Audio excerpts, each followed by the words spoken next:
ба номи худованди бахшанда ва меҳрабон ва ниҳоят бораҳам. Ассалому алайкум бар кулли бародарони азиз ва хоҳарони меҳрабонам. Агар ҳамин сомонаҳои иҷтимоӣ YouTube, Instagram, TikTok, Facebook ва дигар саҳифаҳои иҷтимоӣ агар масҷид мебуд, миллион одамҳо дохили ана ҳамин сайтҳо намешуданд. Сад афсӯс ки имрӯзҳо баъзеҳо маст ҳастанд, пиён ҳастанд ва мегӯянд ки агар қалбат соф бошад, қалби инсон покиза бошад, ба касе зарар нарасонад, ана ҳаминаш дар назди худованд қадру қимати боло дорад. дӯстони азиз, бар ҳамаи шумо савол дорам: оё шахсе ки қалбаш тоза ҳаст, пок ҳаст, ба касе зарар намерасонад, аҳкомҳои исломро ба ҷо намеорад, худовандро ибодат намекунад, намоз намехонад, рӯза намегирад, хайру закот намедиҳад, метавонад ки дохили ҷаннат шавад? албатта ки не. пас наворо то охир тамошо мекунему, баъдан ба дӯстонамон равон мекунем, то ин ки аз ин ҳолат бохабар шаванд, зеро ҳар он чизе ки нақл мекунем аз ҳаёти имрӯзаи мо ва шумо ҳаст. дастгирии шумо пешравии мо ҳаст. шариати мо ҳамаро аз ҳад зиёд гузаштанро мегардонад ва дар навбати худ аз манманиву кибру ғурур ҳам боз медорад.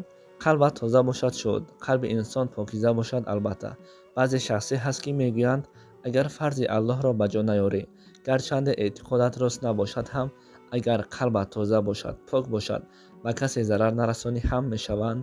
мегӯянд ин ҷумлаҳо дар куҷо нависта шудааст? оё дар кадом китоб гуфтаанд? пайғамбарамонро бинед ки бо ин қадар фазилати бузург, сарвари коинот ки буд, Муҳаммад саллаллоҳу алайҳи ва саллам, намоз хонданд, рӯза доштанд, аҳкомҳои исломро ба ҷо оварданд ва аз худованд метарсид. ва хилофаҳои рошидин ки Абубакр, Умар, Усмон, Алӣ ва ҳамчунин дигар саҳобагони пайғамбарамон бо ин қадар башорати бузурге ки ҷаннат дар онҳо буд, онҳо медонистанд ки инҳо дохили ҷаннат мешаванд, аз худованд тарсида намоз мехонданд ва ибодатро дар ҷои аввал мегузоштанд. чӣ магар қалби онҳо аз қалби мо дида дигаргун буд? имрӯзҳо дар тӯю маъракаҳо мебинем ки шахсони бузург ҳастанд, сину солашон хеле бузург аст.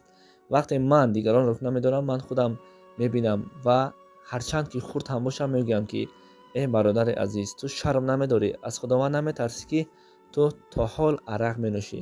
Ту кай бас мекунӣ? Кай худовандро ибодат мекунӣ? Кай ин корҳоро бас мекунӣ? оё фарзандони ту аз ту шарм намедоранд? фарзандони онҳо намехоҳанд ки гӯянд фарзанди фалонӣ пионистка ҳаст. бале, имрӯзҳо аз пушти падар баъзе фарзандҳо меноланд, аммо мо худоро шукр ки як падаре дорам, бо ӯ то ҳол фахр мекунам. мо низ бояд фарду фарзандон мешавем, бояд фарзандони мо аз пушти мо фахр кунанд. зиндагӣ ҳамин аст. аммо бисёр мардҳоро мебинем ки намоз намехонанд, маст ҳастанду боз чӣ мегӯянд? агар ҳамин қалби инсон соф бошад, пок бошад, ба касе зарар нарасонад, ӯро худованд мебахшад. худованд бо қалби ту пок будан намебахшад. қалби он шахсе ки пок ҳаст, дуруст аст, покиза ҳаст, тоза ҳаст ва ба ҳеҷ кас зарар намерасонад, ӯ қалбе ҳаст ки худовандро ибодат мекунад, аҳкомҳои исломро ба ҷо меорад ва ҳамеша чикор мекунад? тарафдори дини ислом аст ва ҳамеша худро аз ин гуна бадбахтиҳо чикор мекунад? боз медорад. ин аст аҳкомҳои шариат, ин аст қалби тоза. шахсе ки арақ менӯшад, шахсе ки зино мекунад, шахсе ки бо дигар корҳо даст мезанад, ӯ нагӯяд ки қалби инсон пок аст.